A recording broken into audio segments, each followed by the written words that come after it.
Hello everyone, welcome back to my channel. మనకి bank of Baroda నుంచి అయితే ఫ్యూన్ అసిస్టెంట్ పోస్టులు అనేది భర్తీ చేశారు. సో దీనికి కేవలం 10th అర్హత కానీ 10th నుంచి 12th గ్రాడ్యుయేషన్ ఇది ఎనీ కానీ స్టార్టింగ్ 10th క్వాలిఫికేషన్ అయితే అడుగుతున్నారు. సో మనకి ఎవరైనా సరే, మేల్ అయినా ఫీమేల్ అయినా, ఇండియన్ సిటిజన్షిప్స్ ఎవ్రీవన్ కూడా అప్లై చేసుకోవచ్చు. చాలా మంచి శాలరీ, టోటల్ 500 వేకెన్సీస్ అయితే రిలీజ్ చేశారు. దీని గురించి ఇప్పుడు ఎక్స్ప్లెయిన్ చేస్తాను, చివరి వరకు అనేది చూడండి. అండ్ మన టెలిగ్రామ్ వాట్సాప్ ఛానల్ డిస్క్రిప్షన్లో ఇస్తాను, ఫాలో అవ్వండి. ఎందుకంటే అందులో అన్ని రకాల జాబ్స్ అన్ని కూడా వెంటనే పోస్ట్ చేస్తుంటాం. మీకైతే యూస్ఫుల్గా ఉంటుందనే చెప్తున్నాను. సో మీకు ఇంట్రెస్ట్ ఉంటే ఫాలో అవ్వండి, లేకపోతే వదిలేసేయండి. అండ్ వీడియోని ఫస్ట్ షేర్ చేయండి, మీ ఫ్రెండ్స్ అండ్ ఫ్యామిలీకి యూస్ఫుల్గా ఉంటుంది. సో మీకు కాకపోయినా వాళ్ళకైనా ఉపయోగకరంగా ఉంటుంది కాబట్టి షేర్ చేయమంటున్నాను. షేర్ చేసేయండి. ఫస్ట్ ఆ చిన్న సపోర్ట్ ఇవ్వండి మన ఛానల్కి. షేర్ చేసి, లైక్ చేసి, సబ్స్క్రైబ్ చేస్తే మీరు ఒక మోటివేషన్ మన ఛానల్కి అందించిన వాళ్ళు అవుతారు కదా. సో దట్స్ వై మీరు ఆ చిన్న మోటివేషన్ ఇవ్వండి మాకు. ఇప్పుడైతే మనం వీడియోలోకి వెళ్దాం. సో ఫస్ట్ ఇక్కడ చూసేయండి, recruitment of office assistant peon on regular basis అను సబార్డినేట్ మనకి cadre in Bank of Baroda అని అయితే ఇచ్చారు వీళ్ళు recruitment. So online registrations of applications మనకి స్టార్ట్స్ ఫ్రమ్ ఎప్పుడు, ఆల్రెడీ మనకి May 3 స్టార్ట్ అయ్యింది. అండ్ నెక్స్ట్ వన్ వచ్చేసరికి ఏంటంటే last date of submission of application fee ఎప్పుడంటే అదే అన్ని పేమెంట్ ఫీ, మోడిఫికేషన్స్ ఇట్లా ఎవ్రీథింగ్ కూడా ఎప్పుడంటే ఈ May 23 లోపల అప్లై చేసేయాలి ఎవ్రీథింగ్ కూడాను. సో అదొకటి. అండ్ నెక్స్ట్ వన్ వచ్చేసరికి ఏంటంటే ఇంకా ఏమి ఇచ్చారు ఇక్కడ, ఇంపార్టెంట్ నోట్స్ అనేది ఇచ్చారు కదా. ఇంపార్టెంట్ నోట్స్ అంటే వాట్ ఈజ్ వాట్, ఏంటి, ఎలా అప్లై చేసుకోవాలి అవన్నీ కూడా ఉంటాయి. ఇవి అండి vacancy list, details of state wise vacancies and reservations post. So ఇక్కడ మనకి క్యాస్ట్ వైజ్గా వీళ్ళు డివైడ్ చేశారు పోస్టులు. అలాగే మనకి స్టేట్ వైజ్ కూడా డివైడ్ చేశారు. సో మీది ఏ స్టేట్, ఆంధ్రానా, తెలంగాణ, కర్ణాటక, ఏదైతే ఆ స్టేట్ వాళ్ళు ఇక్కడ చూసుకోండి ఎన్ని వేకెన్సీస్ ఉన్నాయనేది. ఫస్ట్ ఇక్కడ చూసుకునేసరికి ఎన్ని వేకెన్సీస్ ఉన్నాయి, ఆంధ్రప్రదేశ్ 22 వేకెన్సీస్ అయితే ఉన్నాయి. ఈ 22 వేకెన్సీస్ కూడా ఎలా అంటే డివైడ్ చేశారు, ఓబీసీ, ఎస్సీ, ఎస్టీ, అన్రిజర్వ్డ్ ఇలా డివైడ్ చేశారు ఆంధ్ర. అండ్ మనకి ఇంకా ఏముంది, తమిళనాడు ఉంటుంది కదా, తెలంగాణ. సో తెలంగాణ వాళ్ళకి 13 వేకెన్సీస్ అయితే ఉన్నాయి. సో మీరు అదర్ స్టేట్కి కూడా అప్లై చేసుకోవచ్చండి, అందులో నో ప్రాబ్లం.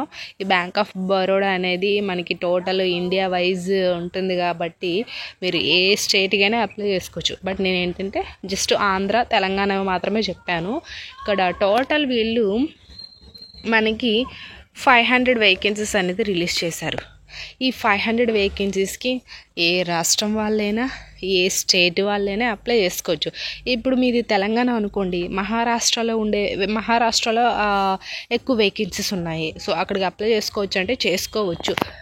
సో ఇదేంటంటే చెప్పాను కదా, ఇండియా వైజ్గా ఉంటుంది కాబట్టి ఏ స్టేట్ నుంచి ఎక్కడికైనా సరే అప్లై చేసుకోవచ్చు, మీరు జాబ్ అనేది అచీవ్ చేయొచ్చు. సో అది ఇందులో ఓన్లీ అదే స్టేట్, ఆ స్టేట్లో ఉండే వేకెన్సీసే వస్తాయని మాత్రం అనుకోకండి. బట్ వేకెన్సీ లిస్ట్ వాడు చెప్పాడు, ఇన్ని ఉన్నాయి మీ స్టేట్కి అని. కానీ మీరు అదర్ స్టేట్కి కూడా అప్లై చేసుకోవచ్చు అది. అండ్ ఆల్సో ఇంకా ఏమి ఇచ్చారు వీళ్ళు, ఫస్ట్ చూసుకునేసరికి ఇక్కడ చూడండి, details of positions, eligibility criteria అయితే ఇచ్చారు. ఇక్కడ ఆఫీస్ అసిస్టెంట్ ఫ్యూన్ అయితే ఇచ్చారు కదా. టోటల్ 500 వేకెన్సీస్, మనకి 18 ఇయర్స్ నుంచి 26 ఇయర్స్ అనేది ఇచ్చారు. ఏజ్ రిలాక్సేషన్స్ వెయిట్ చేయండి, చూపిస్తా. ఏజ్ రిలాక్సేషన్స్ 5 ఇయర్స్, 3 ఇయర్స్, అట్లా 10 ఇయర్స్ మీ క్యాస్ట్ బట్టి ఉంటాయి. అండ్ మనకి ఇక్కడ చూడండి, పాస్డ్ 10th క్లాస్, ఎవరికైతే 10th క్వాలిఫికేషన్ ఉంటుందో ప్రతి ఒక్కరు కూడా అప్లై చేసుకోవచ్చు. అలాగే దాంతోపాటు మీకు లోకల్ లాంగ్వేజ్ అనేది మంచిగా వచ్చి ఉండాలి. మీ లోకల్ లాంగ్వేజ్ ఏంటి, హిందీ అయితే హిందూ, తెలుగు అయితే తెలుగు, ఇంగ్లీష్ అయితే ఇంగ్లీషు, ఉర్దూ అయితే ఉర్దూ, మనకి తమిళ్ అయితే Tamil. And me local language speaking, మనకి రైటింగ్, కమ్యూనికేట్ అంటే అదర్ పీపుల్స్తో కమ్యూనికేట్ అనేది చేయాలి కదా బ్యాంక్లో, కాబట్టి లోకల్ లాంగ్వేజ్ ఫ్లూయెంట్గా వచ్చి ఉండాలి.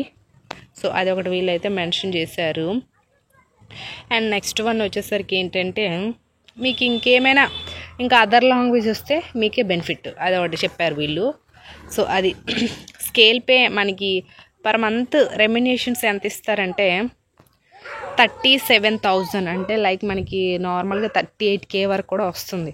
అంటే వీళ్ళు house rent, transport charges and DA, TA and also medical, ESI, PF, ఇలా ఎవ్రీథింగ్ అన్నీ, అలాగే బ్యాంక్ యొక్క సమ్ బెనిఫిట్స్ కూడా ఉంటాయి, చాలా ఉంటాయి. కాబట్టి మనకి టోటల్ వీళ్ళు 38K వరకు కూడా శాలరీ అనేది పర్ మంత్ అనేది వస్తుంది. అలా ఇంక్రిమెంట్ చేస్తారు, అదే శాలరీ కాదు, ఎవ్రీ ఇయర్ కూడా ఇంక్రిమెంట్స్ అనేది ఉంటాయి శాలరీస్, అదొకటి. అండ్ నెక్స్ట్ వన్ వచ్చేసరికి ఏంటంటే ఇక్కడ ఎలిజిబిలిటీ చెప్పాను ఆల్రెడీ మీకు. అంటే ఇండియన్ సిటిజన్షిప్స్ ఎవరైనా సరే ఇక్కడ అప్లై చేసుకోవచ్చు. ఏజ్ కూడా ఇక్కడ చెప్పాను మీకు, ఏజ్ రిలాక్సేషన్స్ అనేది ఉంటాయని.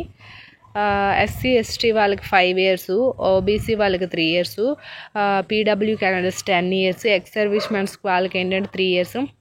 ఇలా క్యాస్ట్ వైజ్గా ఏజ్ అనేది ఇంక్రిమెంట్ చేశారు, అదే ఏజ్ అనేది రిలాక్సేషన్స్ అనేది ఇచ్చారు. అండ్ నెక్స్ట్ వన్ వచ్చేసరికి ఏంటంటే రిజర్వేషన్స్ కూడా ఏంటంటే అన్నీ కూడా మీ హెల్త్, మెడికల్ అంటే అన్నీ మంచిగా ఉండాలి వీళ్ళైతే చెప్తున్నారు. రిజర్వేషన్స్ ఏంటంటే ఇక్కడ ఫీమేల్ క్యాండిడేట్స్కి కొంచెం ఎక్కువ పర్సంటేజ్ అనేది ఉంటుంది. అండ్ నెక్స్ట్ వన్ వచ్చేసరికి ఏంటంటే ఇవన్నీ కూడా ఒకసారి మీరైతే చూడండి. సో ఎలా ఏంటి చేయాలి, ఇక్కడ లొకేషన్ ఆఫ్ పోస్టింగ్ కూడా ఇచ్చారు. సో లొకేషన్ ఆఫ్ పోస్టింగ్ అంటే ఇక్కడ ఏముంది చూడండి. సో ఇక్కడ లొకేషన్ ఆఫ్ పోస్ట్ అంటే అక్రాస్ ఇండియా వైజ్గా కూడా ఉన్నాయి, ప్రతి స్టేట్లోనే ఉన్నాయి. సో మనకి ఎక్కడ మనం అప్లై చేసుకున్న దాన్ని బట్టి, మనకి వచ్చిన దాన్ని బట్టి అది ఎక్కడైనా సరే ఉండొచ్చు. ఓన్లీ మన స్టేట్లో ఉంటే అది మన లక్, మన స్టేట్లో కాకుండా ఇంకా అదర్ స్టేట్లో కూడా వేయచ్చు. సో అదొకటి. అండ్ నెక్స్ట్ వన్ వచ్చేసరికి ఏంటంటే సెలక్షన్ ప్రాసెస్ ఎలా ఇచ్చారంటే ఆన్లైన్ టెస్ట్ ఉంటుందంట, లోకల్ లాంగ్వేజ్ వొకాబులరీ అంటే మీరు మీ యొక్క లాంగ్వేజ్ ఎలా మాట్లాడుతున్నారు అదే టెస్ట్ పెడతారంట, స్కిల్ టెస్ట్ ఒకటి అనేది ఉంటుంది. సో ఇవి మెయిన్ ఆన్లైన్ టెస్ట్ అంటే సిబిటి టెస్ట్, లోకల్ లాంగ్వేజ్ మీరు కమ్యూనికేట్ చేస్తారు అదర్ పీపుల్తో, మీరు ఎలా మాట్లాడుతున్నారు అదే ఒక టెస్ట్ పెడతారు మెయిన్. సో ఆఫ్టర్ కామన్గా certificate verification, small interview, basic interview ఇవన్నీ కూడా చేస్తారు. ఇది అండి. మీకు ఇంకేమైనా డౌట్స్ ఉంటే కామెంట్ చేస్తే నెక్స్ట్ వీడియో అనేది చేస్తాను. డిస్క్రిప్షన్లో వీళ్ళ యొక్క అఫీషియల్ వెబ్సైట్ లింక్ అనేది ఇస్తాను. అప్లై చేయాలనుకునే ఇంట్రెస్ట్ ఉండే వాళ్ళు అప్లై చేసుకోండి. ఐ హోప్ ఈ వీడియో మీకు ఇన్ఫర్మేటివ్ ఉంటే లైక్ చేసి సబ్స్క్రైబ్ కూడా చేసుకోండి. Thanks for the watching this video.